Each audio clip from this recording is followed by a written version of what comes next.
Hola, buenas noches. ¿Qué tal, Severino? ¿Cómo estás? Muy bien, malos días para el gobierno, derechos humanos, caída del consumo. Bueno, el primer tema del programa de hoy va a ser las repercusiones políticas que ha tenido esta decisión de la Suprema Corte de Justicia. También durante el programa vamos a hablar de este índice de inflación del 2,6 en el mes de abril que ha preocupado al gobierno y obviamente a todos ustedes. Y sobre el final del programa va a estar con nosotros la vicepresidenta de la Nación, Gabriela Michetti. Les presentamos a nuestra mesa, Graciela Fernández Mejide, Fernando Iglesias y Daniel Sapsay. A los tres, gracias por estar aquí. Es un gusto para mí, es un lujo con ustedes. Gracias. ¿Con ellos dos? Amigos. No, el ¿Pero lujo por qué es sos nuestro. paranoica? Sí, un poquito. Los periodistas somos Ustedes, así. dije. Graciela, entre tantas cosas que se escucharon, hay una cosa que me gustaría rescatar de lo que ha señalado, de que más allá de lo que pensemos, de lo que ha sucedido, es necesario respetar una decisión del Poder Judicial. Esto es lo que has dicho, ¿no? No, o sea, a mí no me cabe ninguna duda porque es uno de los logros desde que se recuperó la democracia, que haya división de poderes y que las decisiones de la justicia y sobre todo el punto máximo es la Corte se respeten, lo cual no quiere decir que no puedas criticar el fallo. Eso es otra cosa, que te guste, no te guste, bueno, eso es otra historia. Y se criticó bastante este fallo. Se criticó, y yo no sé si por las buenas razones. La verdad que todavía sigo leyendo y buenos argumentos en pro y en contra, muy respetables, digamos, que uno no puede descalificar, sino que hay que escuchar. Es más, yo me tomé el trabajo sin ser, perdónenme, constitucionalista, pero de leer los fundamentos de los 5 fallos, y son sólidos. De un lado y del otro. Ahora, uno dice, bueno, se discutió fuertemente y sobre todo desde la política y sobre todo desde esta cuestión estructural que es los derechos humanos y un sector que está siempre alerta, ¿no es cierto? Al mismo tiempo, uno se pregunta, bueno, si era incorrecta la decisión de los jueces, ¿para qué se hace una ley a revientacaballo?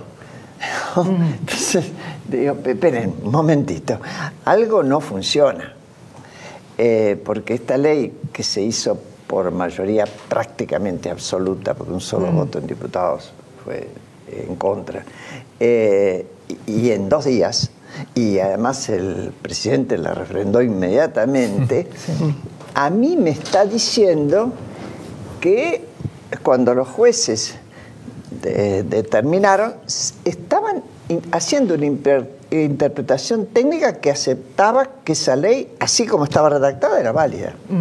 Por alguna razón se le pone... Claro. Se necesitó agregar algo. Ahora, doctor Sapsay, usted estuvo en contra desde un principio. Sí. Le parecía algo totalmente innecesario. Ahora, ¿esta ley del Congreso le parece algo necesario o no? Bueno, en relación al fallo, efectivamente el problema de la oportunidad me pareció muy criticable. En cuanto a la ley interpretativa, en realidad la interpretación de las leyes las hacen los jueces. Que el Poder Legislativo interprete es muy peligroso. Muy peligroso porque es una manera de invadir el área del Poder Judicial y además el mismo Poder Judicial puede declarar inconstitucional justamente esta ley al momento de aplicarla por esos motivos. Entonces, me parece que tiene una cuota de una actitud un poco demagógica. Sobre actuación, dice usted. Me parece que sí. Me parece que sí. Yo creo que en 30 años, más de 30 años de democracia, estas cosas no deberían pasar. Es decir, que el Congreso en 2 días saque una ley para decirle a los jueces cómo tienen que aplicar las leyes. Fernando. No, me parece que el Congreso actúa, lo que da es una clara señal política. Es curioso, ¿no? Porque entre tantas divisiones, ¿no? Después de 12 años de manejo absolutamente sectario propagandístico de los derechos humanos, de un sector de la política argentina que se sustituyó. Antes del kirchnerismo, el consenso sobre derechos humanos era generalizado, ¿no? Era un consenso general de las... Bueno, después de 12 años de sectarismo y después de todo esto, al final el Congreso, que es la expresión completa de la representación política, porque no lo es el Ejecutivo, es el Congreso el que expresa la pluralidad de fuerzas, vuelve a pronunciarse y envía un señal político. Yo no me voy a poner ni voy a intentar discutir con Daniel el aspecto jurídico. También está la objeción de si es retroactivo o no retroactivo. Pero me parece que esencialmente lo que hubo fue una fuerte señal política en el sentido de que hay un consenso de que los delitos de lesa humanidad. Y con respecto al fallo, yo también, yo he leído argumentos muy buenos. De un lado, ¿cómo se dice? La expresión es la mitad de la biblioteca de un lado, la mitad de la biblioteca del otro. Lo primero que escuché fue a Daniel hablando por radio y me parece... Yo quiero agregar algo porque, bueno, mi terreno, que es globalización y un cierto conocimiento en ese tema, es decir, el movimiento del que yo participó de la creación de la Corte Penal Internacional. Yo creo que el elemento decisivo que para mí hace que el fallo no sea correcto, para empezar hay una cuestión clara de oportunidad política. La Corte tiene una enorme cantidad de fallos y de cosas pendientes, no se ve ninguna urgencia ni ninguna necesidad de salir llama la con este atención fallo. eso. Eso llama la atención, Sí, claro. llama mucho la atención, yo no sé decir por qué, escuché 20 rumores, pero no sé a qué atribuirlo. Pero hay un elemento particular que forma parte del derecho general, del derecho humanitario, que es que los crímenes atroces, los crímenes que son crímenes de lesa humanidad, merecen, a veces, se hacen sobre la base de excepciones a reglas jurídicas muy fuertes. Por ejemplo, el Tribunal de Nuremberg, para juzgar a los nazis, se crea a posteriori de la guerra, ¿no? Entonces ahí no se aplica el principio del juez correspondiente, la retroactividad. Después del genocidio en Ruanda y en ex Yugoslavia también se crearon tribunales. Es decir, hay toda una jurisprudencia, hay un consenso internacional establecido por los tratados en que hay determinados crímenes que por ser alevosos merecen un tratamiento en el cual determinadas reglas que rigen para las demás aquí no se aplican. Me parece que este es un caso. Me gustaría también ver que definamos también crímenes de lesa humanidad, porque me parece también que es hora de que empecemos a revisar si todavía, como vos bien dijiste, estamos tratando cosas hace 40 años, es porque se trataron mal y porque se hizo un consenso generalizado por parte de la Corte de que solamente los crímenes de los militares eran de lesa humanidad y habría que ver si lo que hizo, por ejemplo, la AAA y las organizaciones terroristas no lo fueron. A mí me gustaría ver la misma determinación de la Corte en estos temas. Ahora, lo que yo estoy viendo que hay una tendencia a politizar esto y cada uno quiere sacar una ventaja, ¿no? Sí. Por ejemplo, yo no sé si está el tape de la expresidenta en Bélgica cuando hablaba justamente de este fallo ante algunos periodistas, los podemos ver.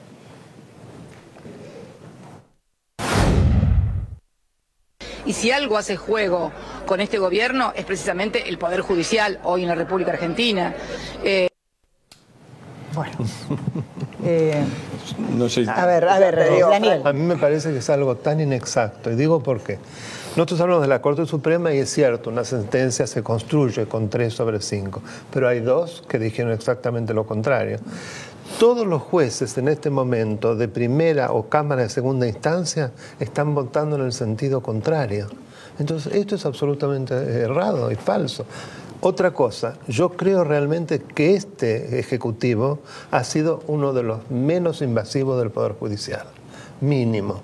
Entonces, si no le gusta el fallo, no le gusta el fallo, pero no porque le hace el juego al gobierno, que el gobierno no tuvo nada que ver con este fallo. ¿En qué le podía convenir? Ahora, Graciela, no sé, digo, 7 días tardó Macri para hablar. Bueno, pero yo, primero vamos a decir, yo voy a repetir algo. Cuando estaban las opciones para votar, uno no podía decir que aquellos que tenían chances de ser presidente, ninguno de los tres, por lo menos, que estaban en primer lugar, tenía preocupaciones especiales por el tema de derechos humanos. Nadie venía, ninguno de los tres venía prometiendo eso, ni con su pasado, hasta por una cuestión de edad. Ni Macri, ni Scioli, ni Massa. Hasta por una cuestión de edad.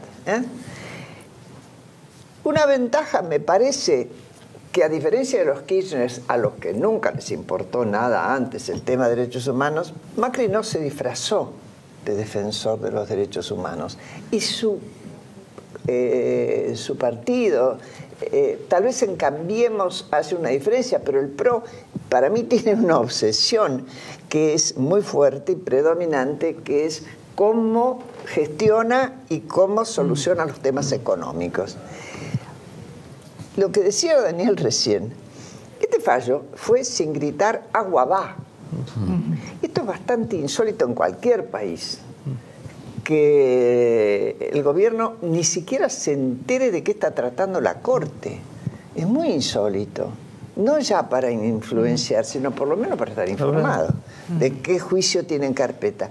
La otra cuestión es que Muña no estaba preso. Corrígame, por favor, si me equivoco, pero solo tiene urgencia la Corte en expedirse cuando hay una persona privada de la libertad. No había ninguna urgencia, no es el caso. Inexplicable. Y hace no sé cuánto tiempo que está por ahí. Sí. Igual que dice él, Fernando, uno puede imaginar cosas, a mí las ideas conspirativas no es lo que más me gusta, y ya se verá, porque de todas maneras en Argentina todo se sabe. Pero, perdón, y cierro. En todo caso, si vamos a tomar las palabras de la expresidente, que no puede evadirse del clima político porque no ha decidido todavía si va a ser o no candidata, es decir, está metida en el lío de la disputa política de octubre, no toma para nada en cuenta que en el 2013 hubo dos fallos durante su gobierno, firmados, uno dice por Zaffaroni, fue firmado por otros, pero porque Zaffaroni es su gran asesor, vamos, o se ha convertido en su gran asesor, que eran prácticamente lo mismo. Sí. Entonces, ¿por qué entonces no hubo escándalo? No, porque yo no quería dejar pasar justamente lo de Cristina. Me parece una enorme hipocresía. Para empezar, de los tres camaristas que votan a favor del 2 por 1, uno fue ministro de Justicia de su esposo y el otro fue designado por su esposo. Así que la verdad que es absurdo atribuirle alguna responsabilidad directa al gobierno. Es cierto, dos fueron designados durante este gobierno, pero también uno era ministro. O sea, eso ya es una aberración. Lo segundo es, esta gente es la que puso a Milani como jefe del ejército.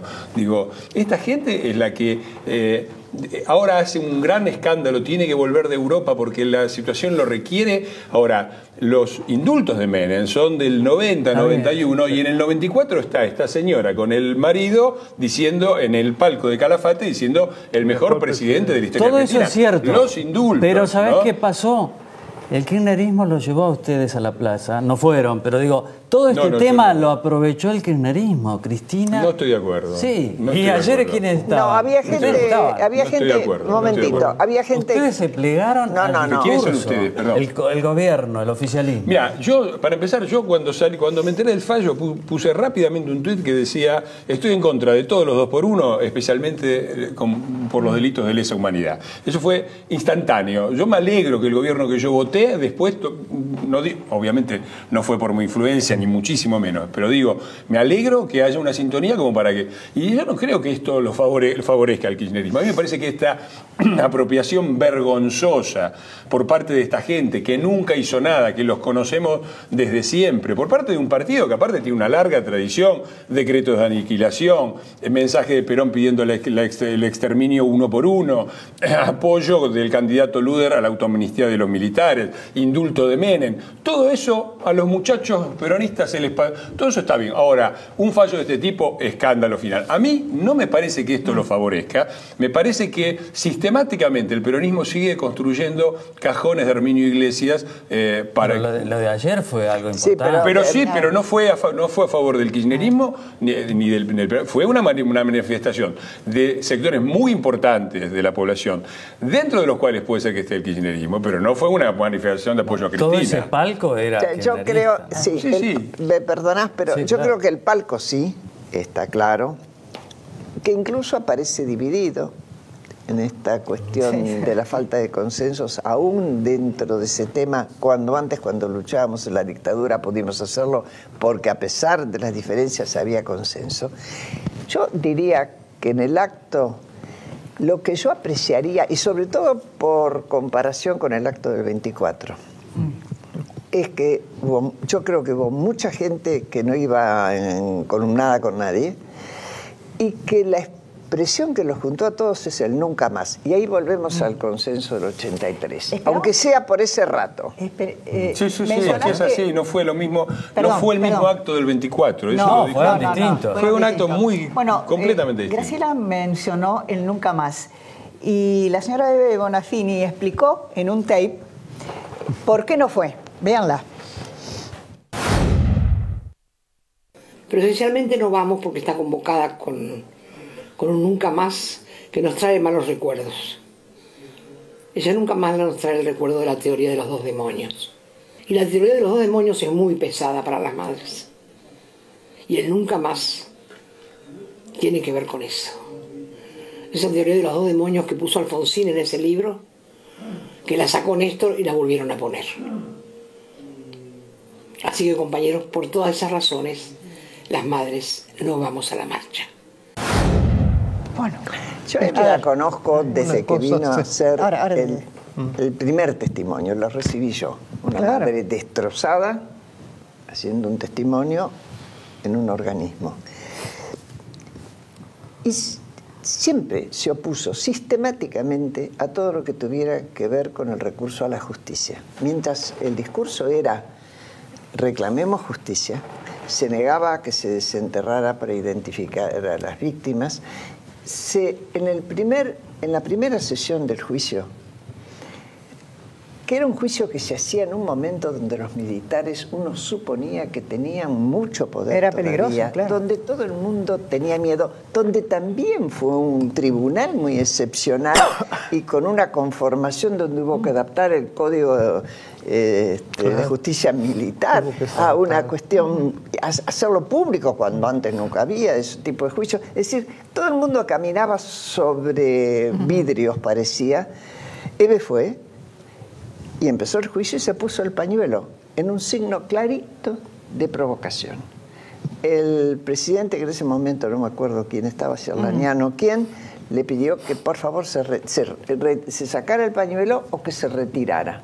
Y ahí estuvo al borde, en una cosa tan impresionante como era para todos ese momento, de provocar un escándalo. Daniel.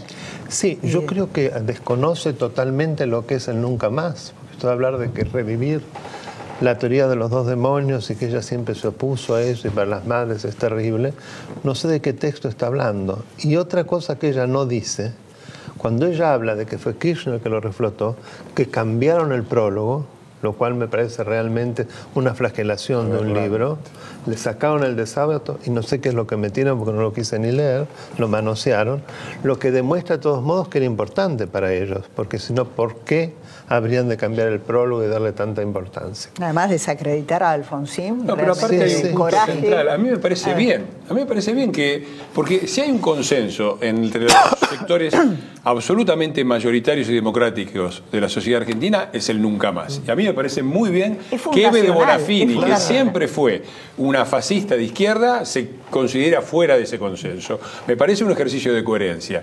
La conocemos de siempre a Eve, y acá creo que cada vez queda más claro esto. Y acá termino de enfocar un poquito la respuesta a vos, Seferino. A mí me parece que cada vez queda más claro quienes creen verdaderamente en los derechos humanos como un principio, y es un principio de origen liberal, ¿no? Se lo digo a los muchachos liberales, que he escuchado también bastantes barrabasadas del lado antikirchnerista. Muchachos, agarren la Glorious Revolution, hagan la lista de los principios liberales de las revoluciones del siglo XVII inglesas y comparen qué es lo que... No lo leyeron. Bueno, no que le peguen un vistazo, ¿no? Claro. Digo, pero me parece que cada vez es más claro esto. Quienes creemos realmente que los derechos humanos son un principio supremo que está por encima de las divisiones políticas y de las distinciones de derecha e izquierda, y quienes históricamente, como Eve, lo han utilizado como un elemento de lucha para una supuesta revolución o para traer un régimen que justamente es destinado a ignorarlos y a violarlos. Graciela, la plaza de ayer, ¿completa, mejora la del 24 de marzo? ¿Cuál es la verdadera? Yo ninguna de las dos son verdaderas. Las dos son verdaderas. Sí, Una clarificando cuando dicen, bueno, no somos más, y lo dice la misma Eve, no somos más un organismo de derechos humanos, pasamos a ser parte de un partido político. Y es una clarificación de honestidad intelectual. Para mí, cada una es verdadera, porque la Argentina, aún en la búsqueda compulsiva que tienen muchos, de imponer la verdad suya como única y dejar afuera al que no la comparte, es decir, no existís o lo descalifican, aún así tiene pedazos de verdades en un tema que es muy confuso y que además lo que decía Fernando recién en cuanto a que los derechos humanos es para todos, es también para los peores asesinos, porque ¿de qué hablamos si no? Cuando decimos hay que garantizar la justicia más apegada a derecho y a los procedimientos para aquellos que cometieron los peores crímenes, porque si no, ¿cuál es la diferencia? O sea que usted, cuando hay tanta gente que dice yo no caminaría al lado de un represor ilegal de la dictadura. Yo caminar no caminaría. No, pero si está ahí, ¿qué vas a hacer? ¿Pero para qué voy a caminar? No, pero digo... si no lo conozco, está bien, pero ¿por qué voy a caminar? A ver, ¿por qué yo me voy a obligar a hacer algo que a lo mejor no me gusta? Y eso no quiere decir que no defienda todos sus derechos. Porque hay una cosa que me dijo el Papa. Bueno. En 2015. Bueno, para algunos es valioso, para otros será menos, qué sé yo. Bueno, él sabe muy bien que yo soy atea, entonces no me estaba hablando en términos religiosos. Cuando yo le pregunté, ¿qué es para usted la... misericordia? No, la misericordia no. La reconciliación. La reconciliación. Bueno, me dijo, habíamos estado hablando de grupos que se mueven, trabajando aún por afuera de los partidos, intentando distintos unir la sociedad. Me dijo, ¿de eso qué hablamos? Digo, no, mire, a mí cuando me dicen reconciliación en la Argentina me están hablando de perdón. Y bueno, repasamos juntos. Yo fui muy católica porque mi madre era muy católica, nos vacunó a todos. Y lo que me exigían para tomar la comunión, ¿no es cierto?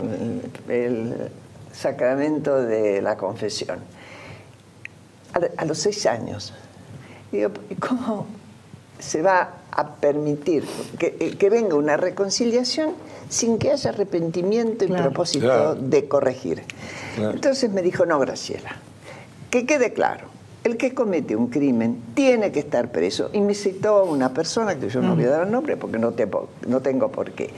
Y más aún, dice, cuando se pide perdón, ni siquiera aquel que recibe el pedido de perdón está obligado a darlo. Uno puede dar perdón, pero otro tiene derecho para decir, ahora, escuchen, no. Yo, en nombre de Pablo, honestamente, no voy a perdonar. Pablo es mi hijo desaparecido, para quien no lo sepa.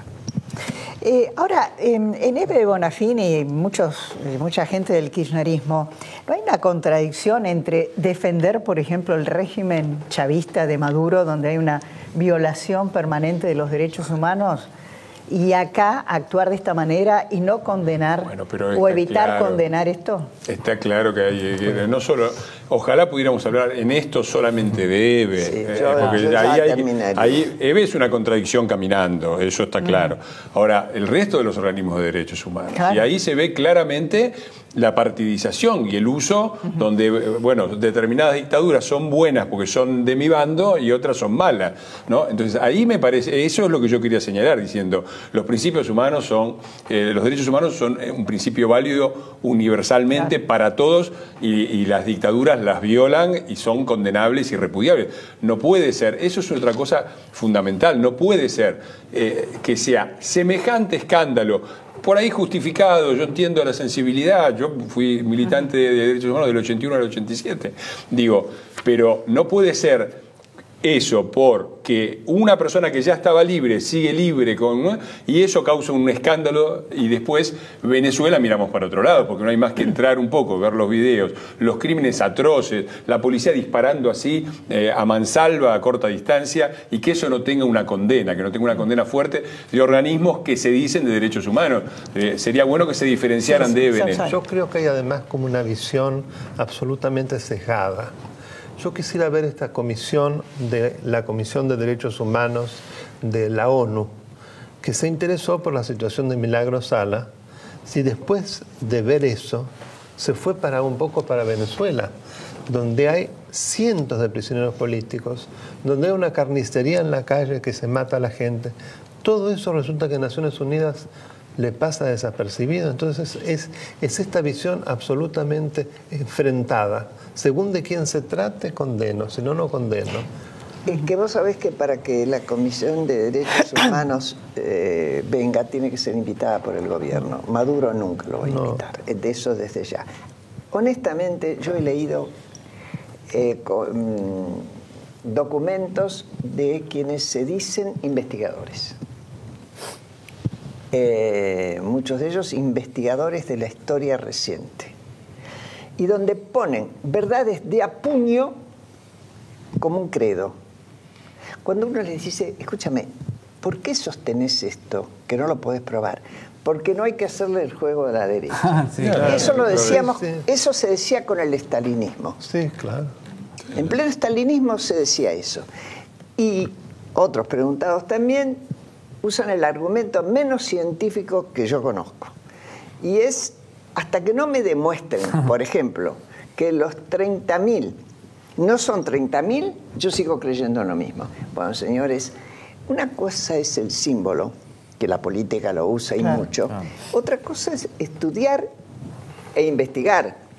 Uno investiga sobre los datos más duros que puede conseguir. Duro es firme. Y además la magnitud de la tragedia no cambia. Por supuesto. Claro. Sí, pero eso es aparte. Sí. Hoy la discusión ha caído al punto, precisamente partidizado, de querer defender con argumentos de credo religioso. No. Sí, sí. El de los 30.000 es un dogma. Es un dogma. Es un dogma. No está basado en ninguna. Y yo recuerdo que la consigna, o por lo menos una de las consignas centrales era memoria, verdad y justicia. Entonces no se puede, en nombre de la memoria, la verdad y la justicia, insistir en algo. Es decir, acá hay otro tema, que es, había cosas que eran razonables. Primero, después memoria. Podría ser, pero yo lo que digo es esto: hay cosas que eran razonables. No hay historia sin memoria. Pero la historia es más importante. No hay historia sin memoria. Yo lo que digo es esto. Había cosas que eran después del genocidio, que fue lo más terrible que pasó en nuestra historia, era razonable que por un periodo de tiempo determinadas cosas ni se discutieran, que no se discutiera si los 30.000 o no se discutiera el accionar de los grupos guerrilleros, porque era razonable por un periodo de tiempo, pero ya han pasado 40 años. No se puede seguir tapando lo que fue nuestra historia, y no se puede seguir distorsionándola en nombre de derechos humanos utilizados como instrumentos políticos, ni de memoria y verdad y justicia que termina en la mentira. Cierra usted una y cerramos sola el bloque. cosita. En la misma línea de lo que dice Fernando, yo creo que se ha hecho como un acuerdo de silencio de lo que ocurrió entre el 73 y el 76. Exactamente. Con las 3A, con la cantidad de muertos. Bueno, las guerrillas. Seferino Con la sabe guerrilla perfecto. también. ¿No? Porque la investigación de la Operación Traviata también habla de eso. Las guerrillas, obviamente, con cientos de muertos. Todo eso no se puede tocar. Está ahí totalmente, digamos, está enterrado, pero es porque no se le da la misma entidad que los crímenes que se produjeron después. En ese sentido, yo creo, doctor, lo que decía Graciela de la importancia de la memoria. Yo creo no que tienen la misma entidad. El problema es complejo, porque lo que usted dice, absolutamente de acuerdo. Ahora, lo que pasó después es como que borra todo por la catástrofe que desde el Estado se violaran masivamente los derechos humanos. Pero como dice Fernando, ya es tiempo de ver toda la violencia. Pero además ha habido algo... Perdón. No, tenemos que cerrar, en serio, porque si no, el resto... El golpe del 76 arracimó, si existiera la palabra, todas las violencias anteriores. Y por eso, porque atacaron el gobierno, el ejército que venía más o menos legalizado en la represión con la ley del operativo Independencia, te gustara o no, estaba firmado por un gobierno democrático, se delegalizó, pasó a la ilegalidad cuando asaltó el poder, y además fue totalmente ilegítimo por la metodología que usó. Y eso es lo que hace que no puedas comparar la gravedad de los temas. Un guerrillero mataba y tenía el pellejo como escudo. A lo sumo poder escaparse o lo que fuera. Y sabía que mataba o moría. El gobierno tenía toda la metodología de entrenamiento de las Fuerzas Armadas, la justicia sometida, eligió el camino de la clandestinidad que culminó con que tortura, enjuiciamiento, que en realidad era venganza, y ocultamiento del cadáver, les garantizaba la impunidad en su fantasía. Y después lo que dice el doctor, un uso político de eso, ¿no? No, claro, porque Nos tenemos que, bueno, a los tres, sí. Podríamos seguir mucho más. Claro, es un tema tremendo. Muchísimas gracias, Tremendo. ha sido un placer tenerlos. Tremendo. Seguimos con nuestra sección Insight y después viene Javier Milei y le preguntamos, ¿quién le pone cascabel a la inflación en la Argentina?